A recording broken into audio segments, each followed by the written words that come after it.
Arrested but not deterred, members of a newly formed advocacy group for Atlanta's homeless population says they plan to camp out in front of City Hall until the mayor hears their demands directly. Now, this is the latest volley in a decades-long battle to help the city's homeless. 11 Alive's Natisha Lance takes a closer look for us.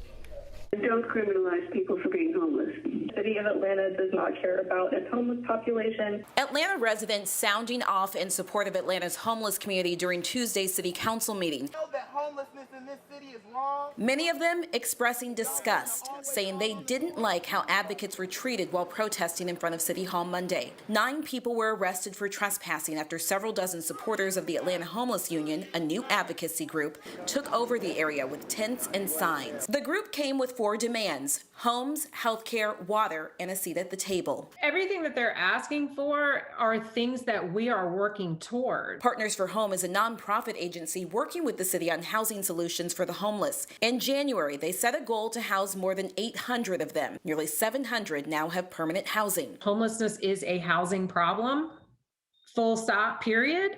And that without housing, we can't end anyone's homelessness. Marchman says she spoke with protesters about their concerns, but says it will take more than just her organization to address the issues. It's not just a city problem.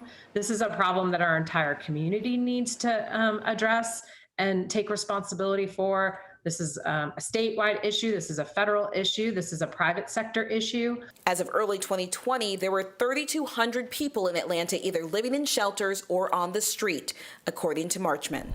Natisha Lance reporting for us tonight. By the way, protesters say they plan to demonstrate every single day until they can speak directly to the mayor. Now, a spokesperson for the mayor's office says assisting homeless individuals is a priority, but did not say if the mayor would actually meet up with the group.